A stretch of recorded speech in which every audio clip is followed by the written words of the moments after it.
Welcome back, everybody, to another episode of the Vitality Code podcast. I'm your host, Dr. Farrah. I'm here with Dr. Jeffrey Farrah, the bearded wonder, as we call him in the studio. Jeff, it's been a crazy holiday season, man. I'm glad it's getting behind us now. I mean, I'm glad and I'm sad. I hope everyone had a good holiday. Hope everyone had a good Christmas. Christmas is a little weird now because we have a newborn in the house. Oh, that's right. Things changed for you. Yeah. So it's, growing up, you always talk about that dreaded. Well, as a kid, you're like, if you had a friend that had a birthday around Christmas, you're like, oh, you get shafted. It's true. So poor Finley Kate, she's got it. She's the 14th, so 10 days, or about Harlow is the 21st. Oh, Harlow's the 21st. Wow. Yeah. So when we had Harlow, I told Stacy we ought to just, before we ever do this, right out of the gate, your birthday's in July. Just don't tell her the truth. I didn't win that argument, but yeah. Save her from it. Yeah, I didn't win the argument. So was there even a consideration? Did she even give it a no? No. I thought it was a great idea. Yeah. Hey, man. Hey, that way you have something to look forward to in the summer and something in the winter. Yeah, it's perfect. Makes sense to me. So with a lot of holidays going around, there was a lot of holiday festivities, Festivus and feats of strength. We did a little feats of strength in the house. Did you really? Remember the podcast we had on power, baby, maintaining your power and strength and mass? Oh God, what did you do to your kids? So Eli, my 17-year-old, who's 6'4", what does he weigh? He probably weighs like 190. Pretty wiry though, pretty scrappy. I had to do a little over the top. Remember that? Oh, jeez. Remember when Dad had the rock? Yeah, I had to give him the little top roll, man. I had that T-shirt with sleeveless. Yeah, remember that? It said over the top in cursive. I couldn't read it, but I knew what it said. It was a sleeveless shirt back in the day, man. In the suburbs of Southern Illinois, I believe is where I rocked that. Hey, producer Nick can relate to the suburbs of Southern Illinois. He's a Chicago boy, so. Yeah, that's city boy. Yeah. Oh, he was on. Was he coming on the screen? I thought he was going to talk. I thought he was going to make an appearance. There. Okay. Yeah, man. So I beat him four games, 4 matches to 3. He got me a couple times. He did. Dang. Yeah, dude, on the left hand. It wasn't just one and you're done. You guys did like a tourney style. Well, okay. So here, for full disclosure. Let's see. 6 months ago when I was in Jacksonville doing a little locum stent, I met him up there and we had dinner. Mom came. Uncle Marty came, and we had a little mano a mano, and I crushed him on the right side. He's like, and I was like, yes. It's so. The old man still got it. They're making fun of me too. Oh, you're so happy. I'm like, yeah. Damn right, I'm happy to beat my kid. You wait till you get a 17-year-old kid. He's coming. Your days are numbered. That's right. You're getting replaced. The old man's getting replaced, and hey, the young buck's there. The old buck's, wants to maintain his status. So, then the left hand. I didn't realize Eli was left-handed. I don't know why. Oh. Or he's left-handed or something. I don't know. And he got me on the left. I was like, dang. All right. And so he's got him. So you're even then. So he's got another year or two of. Well, fast forward to this December, and now to be fair, I had worked out in the morning, and he hadn't. So at least I'll blame it on that. And he got me. Yeah, he got me. So I was like, okay, another one. And then I beat him, and then he went to the left, and he beat me. And I was like, hey, come back, and I beat him. And then it was as long as you didn't get injured, that's all that matters. As long as you didn't blow out a shoulder. Or I know, right? Elbow, fracture your humerus. It was head that way. Then everybody started getting in on it. My nephew Bryson took him down too, man. The old man was dominating. Old man strength. I don't think young kids understand old man strength. They do now. They do now. And then I had a bodybuilder friend over, and he thought he was going to blow me out of the water. And he's like 35. He's like, all show, no go. Well, no, he was pretty. I mean, compared to me, he was like, oh, the old man's pretty strong. And I had him, and we were kind of deadlocked, and I burnt out, I think, and he got me. But he was pretty anticlimactic. So you actually lost to him. But I held my own. You sold that in the beginning as if you won it. I was all excited for you. And I made him say, damn, this old man's strong. So that's what maybe with the old man strong. Okay. All right. All Anyways, right. for all you fellows out there that want to maintain your strength and muscular mass out there, well, and women too, testosterone is obviously a part of that. Yeah. Wait. Before we go, did you tell them that you were juicing? That you were on the sauce? No, hold on. Was this a sanctioned event? Was there pre-testing? Did did WADA come in and WADA? WADA USADA? USADA come in and Yeah.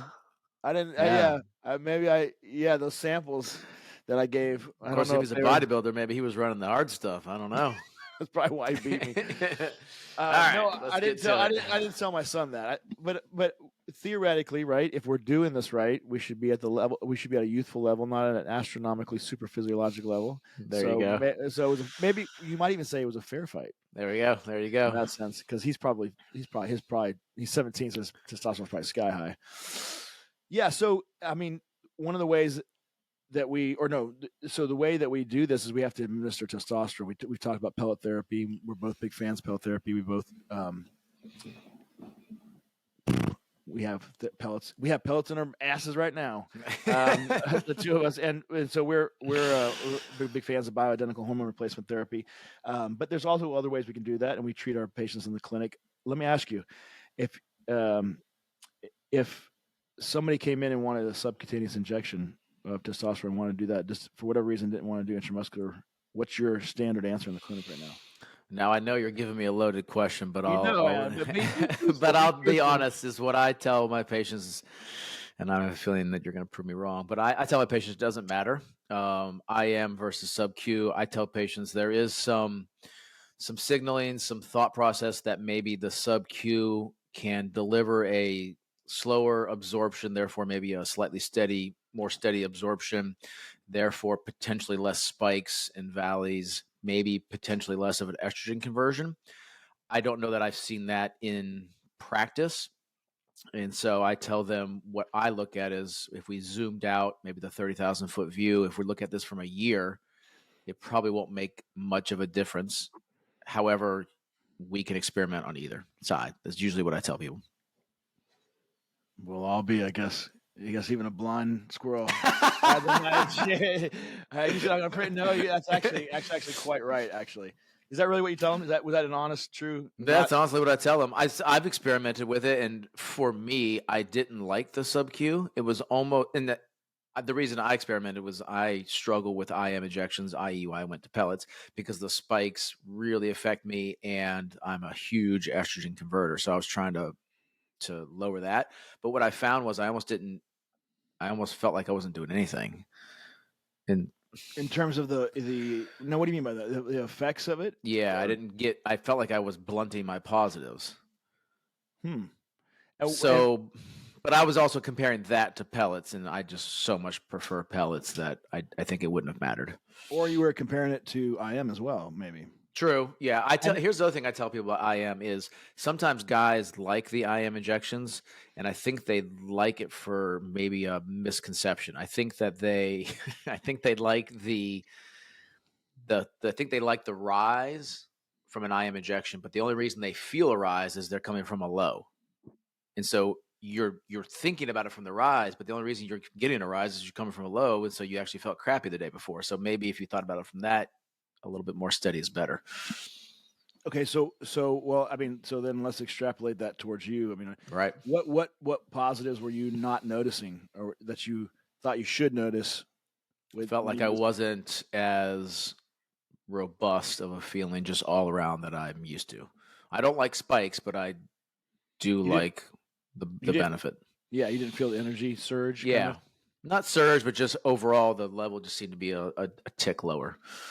Well, now to be fair, and I'm not condemning you either way, but I mean,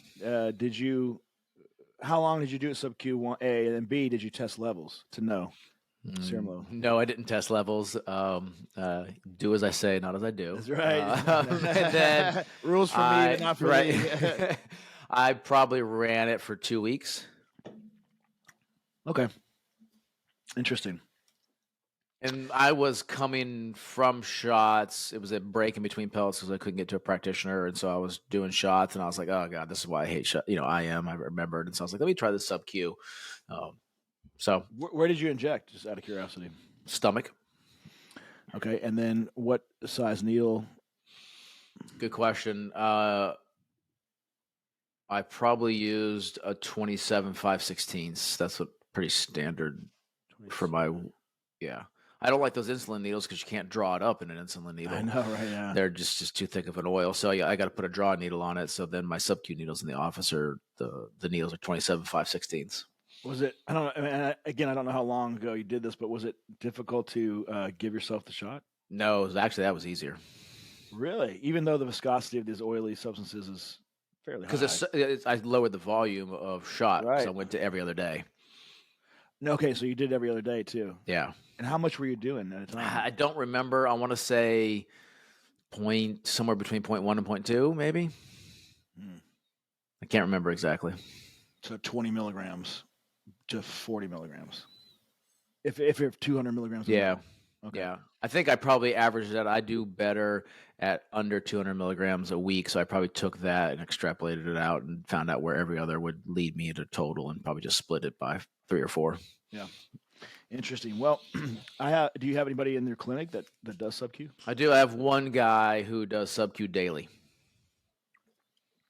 Daily? Wow. Yeah. He came to me doing that and he wanted to stay it. He's looking for stability and looking to the levels to tell him and looking to his labs to tell him how he's doing it and if he's doing it properly through that. And really wears a glucose monitor, all the things, so he's really data driven as opposed he's to very maybe dialed in kind of guy anyway. Yeah. And it works for him, I guess. Yeah. So I said, well, it's working for you. Then don't get off a winning horse like you taught me. Oh, I like that's a good. Yeah. And I was taught. Yeah. So I stole that from you. Yeah, it's a good one. Do you have? I stole that from Nate Maury. Nate Maury, if you're listening, which I would be shocked if you are, but if you are, thank you for that. Are you?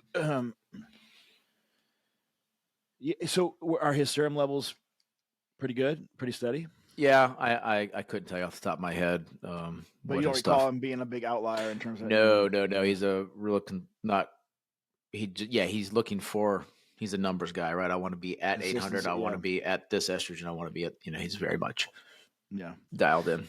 Well, I have one guy in my practice who does a sub-Q, and exactly like you're describing, he came to me, and he does it with that regimen. He was doing it every other day, and I, not knowing a lot about the subcutaneous route for that particular drug, and seeing his labs that he came to me with, I said, okay, if we can maintain these labs, it's clearly safe.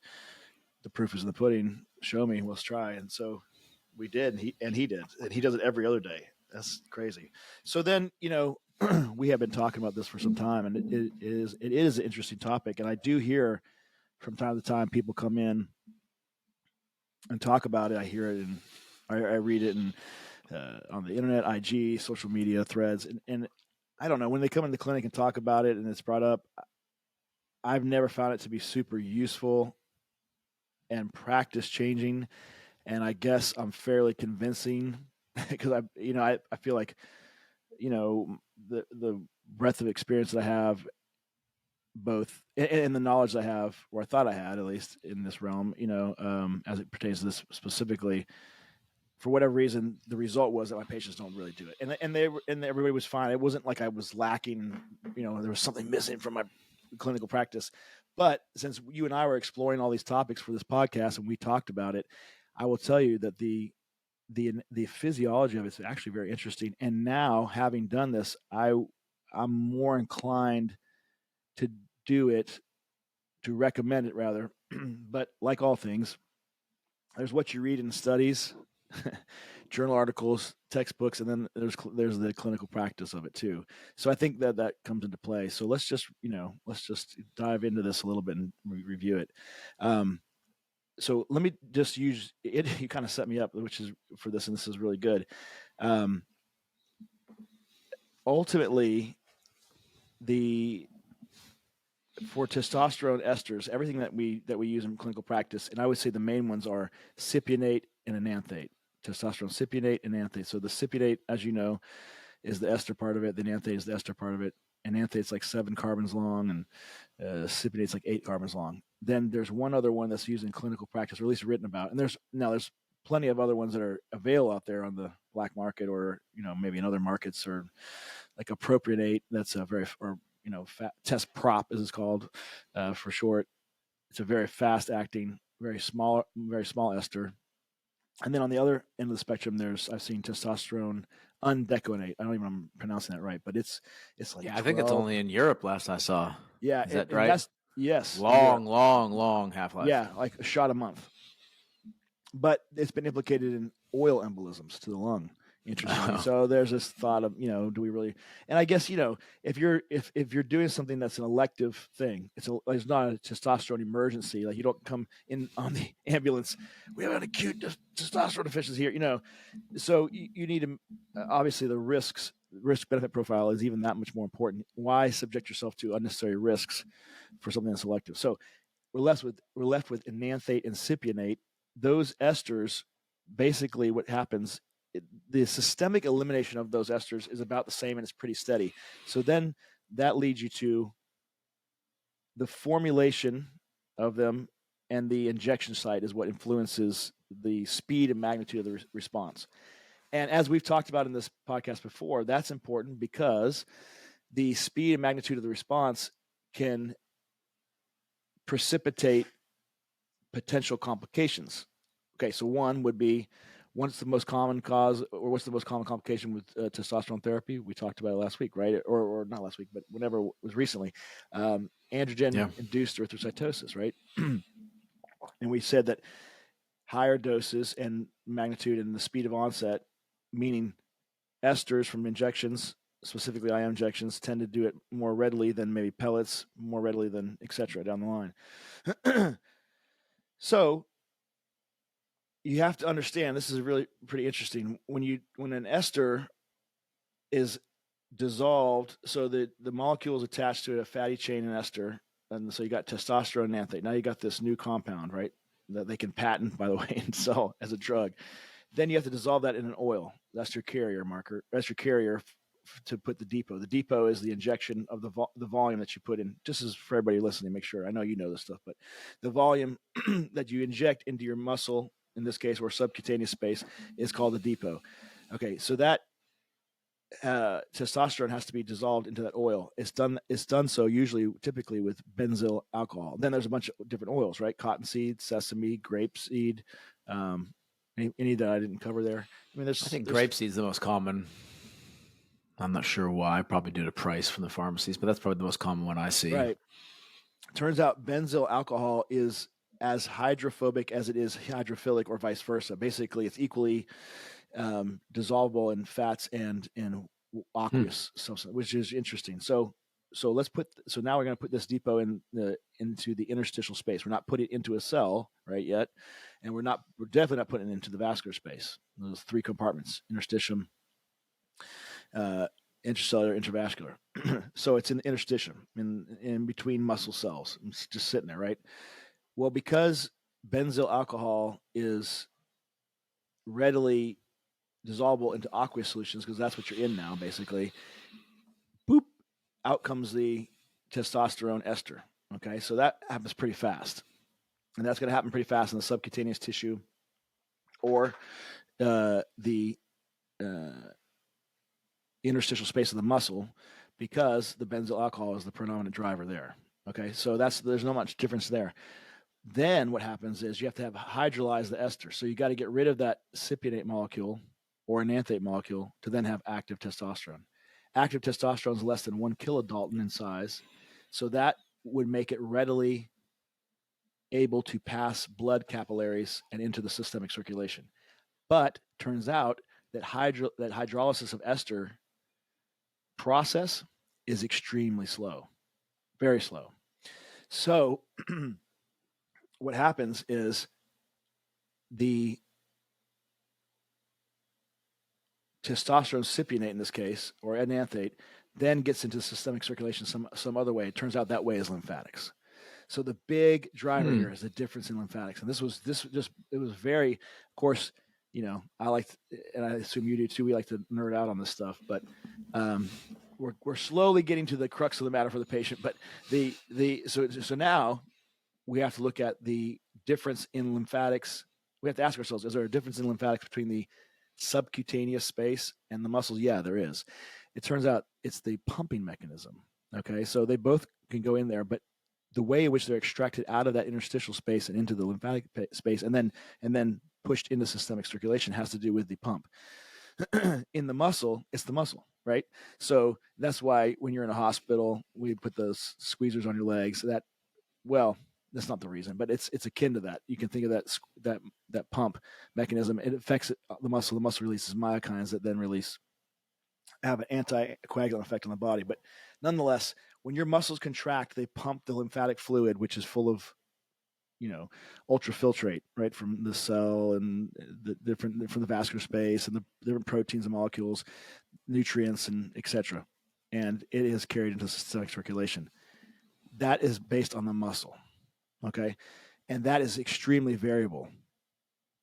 So, not to mention there's one other thing. There is going to be some hydrolysis of the ester at the level of the tissue. I didn't say it was absent, just said it was slow. So then you look at the blood flow. Based on where you're injecting this site, the blood supply is extremely variable. Blood flow there's very good physiologic studies that demonstrate the blood flow to the deltoid is much, much higher than blood flow to the glute. So if you have 100 people in your practice, 50 of them are put in IM injections in their deltoid, 50 are put them in their glute, they're going to have a variable uptake of testosterone based only on the blood flow. So that's one. Just based on location alone. And both would be IM injections. Both would be IM injections. Interesting. Then between the two, sub-Q or IM, it's based on the pump. Now, in the subcutaneous space, the blood flow is kind of poor, and it's uniform, and it doesn't change with exercise. Whereas so if you got a bodybuilder or you got an athlete, a CrossFit athlete, right? So not only are you going to have variable blood flow based on what you get your injection, you go to the gym that day, okay? You're going to have variable blood flow based on what you're working, right? Your muscles, and not so with subcutaneous space. So that's going to change in the variance. So your blood is going to be all over the place. Not only that, let's say you put in your delts and then you worked your delts that day in the gym. Well, your lymphatic pumps are going to be squeezing it really rapid, or glutes. You did squats that day, right? Then you're going to be getting big boluses of this into your bloodstream via the lymphatics that you would not have had with a sub-Q. Why? Because a sub-Q has an intrinsic pump and not an extrinsic pump. They're called lymphangions. They're these muscular units of the lymphatics that kind of pump slowly the fluid through, and those are the predominant pump or mover of fluid in the subcutaneous space. So it leads to a very slow, steady, kind of always the same, non-variable rate of transfer of testosterone ester into systemic circulation. Once they hit systemic circulation, all bets are off. So that comes to the second part of what you said. So in clinical practice, there's a lot of interesting studies out there actually about this. There was one study I was looking at. It was a retrospective cohort study, but I mean, for the purposes of pharmacokinetics, it's fine, right? You're just observing the data. So, and then reported it. They found that men, I believe it was all men, who they were giving men 100 milligram. They were using, so to get to the same blood levels, first of all, in the subcutaneous dosing, they were using half of what they were using in the IM. To get to comparable doses. Okay. Then on a milligram per milligram basis, equivalent doses, they found that the IM folks were getting to much, much higher levels much quicker. So in the first week, or first 2 weeks, rather, the serum levels that you would see on equivalent doses, sub-Q versus IM, were much higher in the IM. So you got that big pop right out of the gates. Right. But by Which week I think we all see in practice too. I mean, right. Guys notice the effects pretty darn quickly. But by week 6, which they were calling steady state, which to me is 4.5 half-lives, that's, for me, I would say it was about 4.5 weeks. Half-life of testosterone cypionate, I believe, was a week. So 4.5 half-lives, 4.5 weeks, they call it 6, same thing. Both they were the same. So it was interesting. So like you said, in the end, it probably doesn't matter, but it is much more variable up front.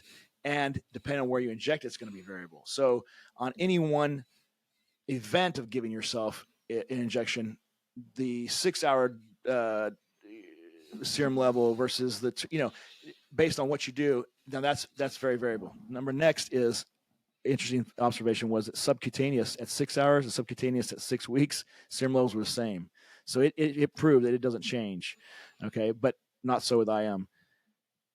There was another point I was going to make, and now I think this, for me, tell me what you think. This highlights the necessity for maybe the physician to understand these things, and then because I would look at it this way: that all that information is probably supremely important for an individual. While it may not change a large cohort of 1,000 of your patients, but for the one who does significantly better with IM or significantly better for sub-Q injections, it matters ultimately, right? Massively, exactly. Right. The statistics don't apply to an individual is what I always tell my patients, right? So if they're doing better with the sub-Q, and I say, well, IM is better because this is the blood flow and this is the viscosity and this is the thing, you should change the sub-Q. I mean, you should change to IM. Maybe that's not true, right? Because for the individual, it's working for them. So I think I look at this stuff and I think it's worth for physicians and worth for prescribers investigating this, doing the knowledge exercise to understand this, and then understanding that the implications both on the individual as well as the grand scheme. Sometimes on the big picture, it may not matter a whole lot, but for an individual, it may matter ultimately. Right. That's a really good point, because in large number, what's the term? Big number, or anyway, the law of large numbers, whatever. Basically, when you're looking at big, huge, large numbers, a lot of these variances kind of shake out, and so that's the whole point of doing these bigger studies and doing them in a way that shows you data that means something. But people probably didn't give a lot of credence to any of that, because in the end, like I said, a steady state, they all kind of end up the same anyway. But for the one person, yeah, it matters. So if I have somebody that's a real high estrogen converter, I'm going to say, hey, maybe we should do sub-Q, because we don't want to rate. Okay, that's one thing. If I have a bodybuilder, I'm probably going to say consider sub-Q, because maybe you're going to change you're going to have varying levels. So then the question to me was, that came up in my mind is, well, what are you going to dose? How are you going to dose this? And it was really interesting too, is I think, and I learned this from you, or it was kind of learning from observing.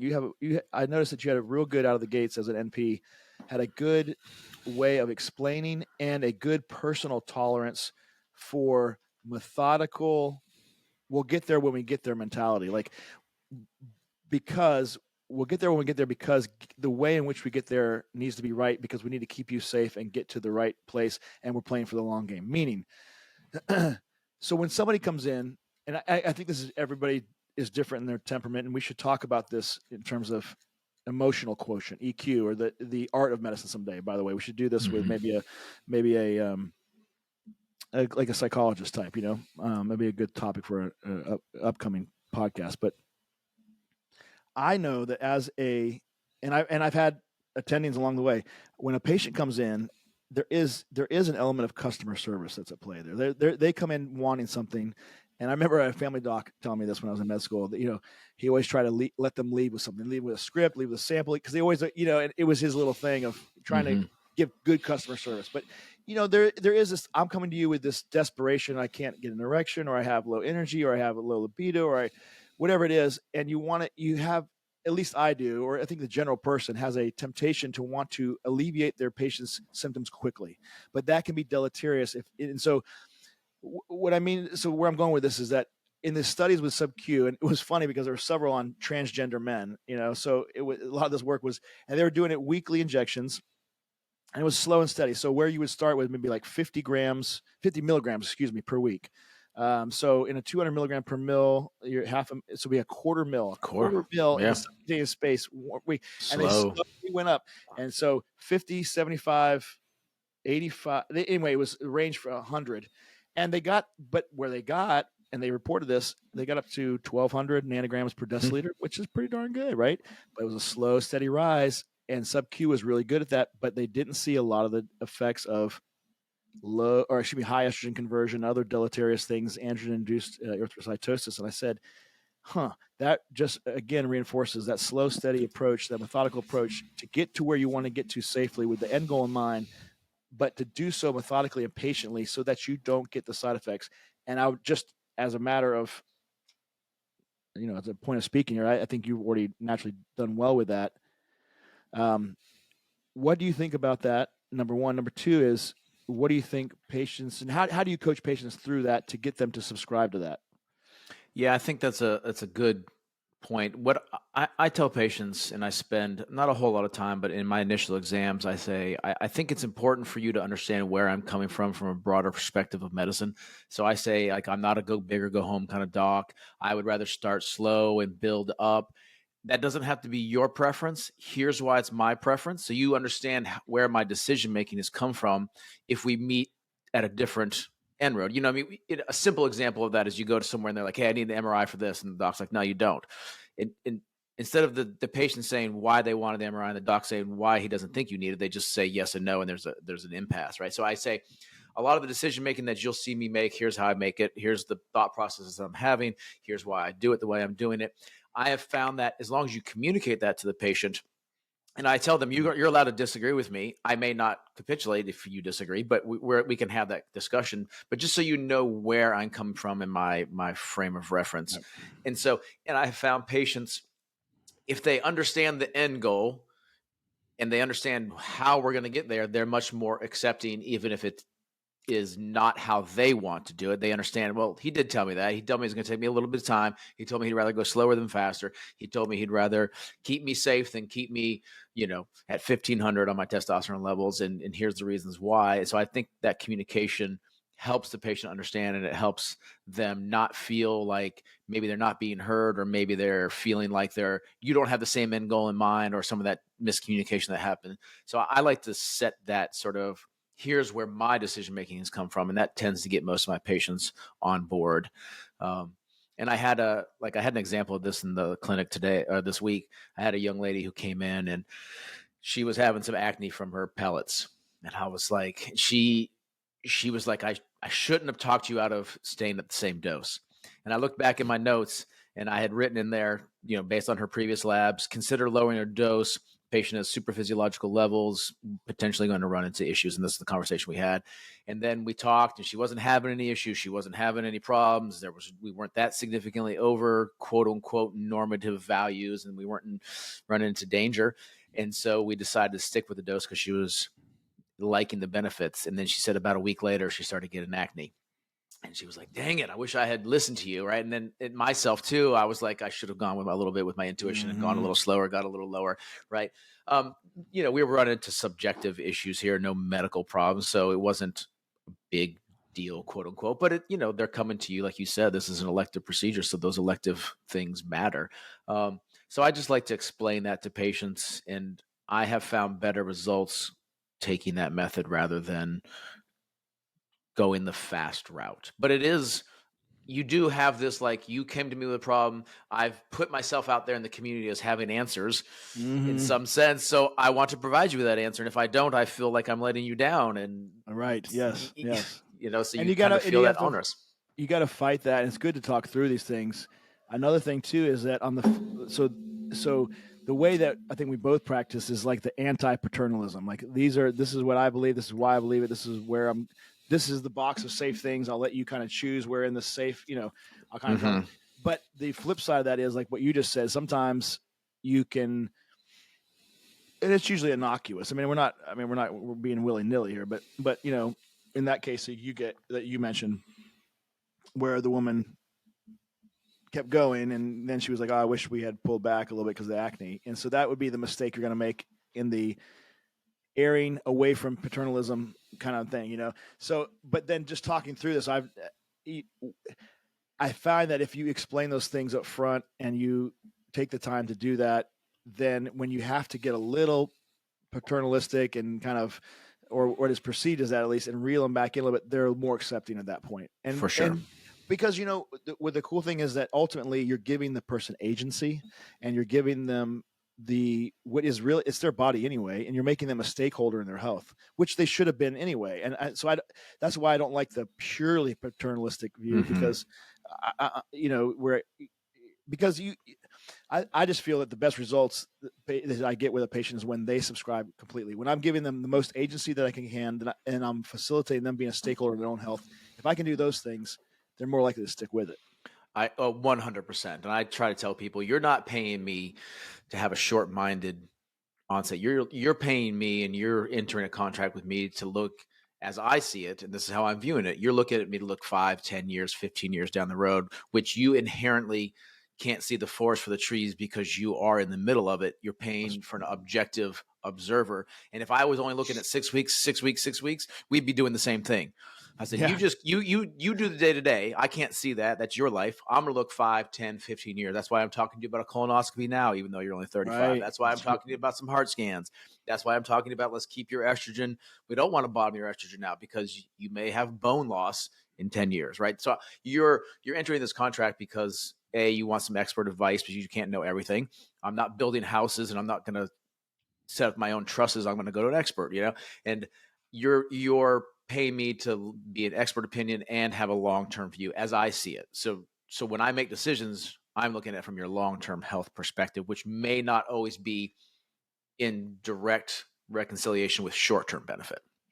Absolutely. And that's a very hard in a society, in a world and where, everything is a short-term focus. The stock market's next quarter focus, the corporate America's next quarter. And I mean, I'm not criticizing. I'm just saying this is what it is, or immediate gratification. And the healthcare system in America, I mean, as part of the acute care system, I it has to be there, but it's just like, getting them. I'm just changing the number to change the number. No, you're changing the number to prevent the long-term complication and getting people to understand that. And it's hard, but if you can do that, I think that's the best thing. So I love that plays. Yeah. And I think I like your comment bringing on the psychology talk. Some of my perspective has come through my own personal emotional intelligence growth that I've ventured on. Like I really had that strong urge to help people in the moment, to do what's best and let them kind of guide the ship solely, as opposed to relying on my own expertise and understanding some of the broader concepts of how medicine can influence and can be influenced by emotional health. And maybe we take a longer term perspective, which can take some objectivity on a physician's part, as well as some emotional intelligence, as well as academic intelligence. I agree. And I feel like it's a good time to talk. It was always a good time to talk about it. It's never a bad time, but I mean, it's a particularly ripe time to talk about it as the world and our society and the communities we live in come out of the scourge of COVID and all the BS that came along with it too. Ugh, don't get me started on that. I mean, it just really, I think I've just, the more I see it, it was an absolute debacle, but so we can mourn it and we should grieve it and we should, and process it and we should. But what we really should do in talking about long-term mental health is we should make some changes. Yeah. Which was the impetus for my practice in general, right? I went through my preceptor. I was like, I can't do this. Everyone's doing the same thing, but for me, it wouldn't work. I'd be either going to start out making a change or be part of the system. Yeah. And then I saw the success of it. And what's interesting is your success and making it work kind of peaked as COVID came around. So it was a ripe and interesting time for me to see it. And as obviously my brother's so a close observer, it was really cool to see that and say, wow, he's really making some changes. And no doubt, I mean, I love my surgeons and I love my surgery and experience and surgical experience. So and I love that people are there taking care of people in the moment. But I always had this twinge of, golly, I'm seeing the same stuff over and over again, and a lot of it's preventable. Yeah. How can we really? I mean, it takes both sides. It takes both sides, and there's a big part of trauma that's we're trying to figure out how to make car accidents, if they're going to happen, be less impactful, or how to change traffic systems so they won't happen. But anyways, ultimately, I think that Sub-Q is viable now. I have totally changed my mind on this. The key is going to be the question is going to be is the volume of the depot and the thinness of the person. Are you going to have like this big knot sticking out underneath your, so I think that has got to be more frequent shots, I would imagine, because your depot's got to be smaller. Well, that's the thing though. I don't know. Okay, so in the studies that I seen, What they move up to? Up to as high as a half a milligram, half a milliliter once a week, and so once a week, man. So I think it's 100 milligrams, maybe 125. So maybe I can see how that could take you a while to get there, but then the slowness of it created such a steady state that you really only needed it. But you could never do once a week on an IM injection, but potentially you could do once a week on a sub-Q injection because after a few weeks that buildup and that steady state is reached. 150 was what I'm. Yeah, and you're right. And now I know why they couldn't do that. You can't do that with IM because it's so variable, and you're getting this big pop up front and that kind of thing. And then we're giving a bunch of anastrozole, and we figured it out, right? We've adapted for the variability, and we've gotten just through experience very good at it, and so that's good. But we took a flawed system, maybe, or an unreliable system, and it became reliable around it. So now you're telling me I got to relearn all that.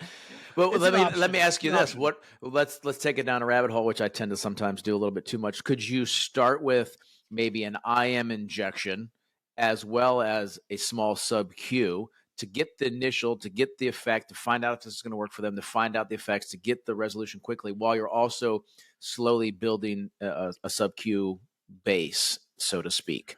Yeah, and I think you can do a lot of those things. Not to overcomplicate it. No, it's an interesting thought. I think you have to have a motivated practitioner, who's available, and then a very motivated patient who's going to come in and be compliant with more frequent labs. But yeah, you could do that. Yeah, I mean, like Dr. Chester Sokolowski, who was on here, I like that comment. He said there's optimal, but then there's also practical. Oh yeah, that's great. It's I like that. Yeah, he's right. True. So let me ask you another question. Speaking of that, so it's kind of the same. It's kind of the same concept of when you do pellets, do you give a bolus IM dose? On my initial, yes. On initial, yeah, but not every time. Not every time, unless they've missed. Like if someone's schedule is 14 weeks and something came up in life, like the holidays, and they missed 2 weeks, and now they're dragging a little bit, then I will. So I think putting those, once you start to master the physiology, and you take the time to dive deep, and then you apply the physiologic principles in a sound fashion in the practitioner who's motivated and following up on a patient who's motivated and following up, I think it works well. That's my answer. Both are taking the time to make it work, right? It's probably not something you can just willy-nilly try and not check labs and not be motivated to do. Absolutely. Good. I got a patient in mind I'm going to try this on, I think. He's having trouble. Too, actually. We'll have to compare. We'll have to compare those. Let's in a couple of months, let's check back on that. Sounds good, Doc. All right, man. Next time, you know what? I want to hear more about this psychological aspect of it too. Yeah, I got somebody in mind I think we can bring on. I got a good guy here locally that I've worked with and I think has been a good mentor in that respect for me. And so I think he might be willing to come on and talk to us. Yeah, and and looking at a lot of practices lately and just kind of getting more into this my own, I've seen where people collaborate and I've gotten more excited and more interested in it. So maybe next time if he's available. I'll set it up. Producer Nick, let's think about that. All right, guys. Good seeing you. Thanks, brother. Have a good one. You too. Bye.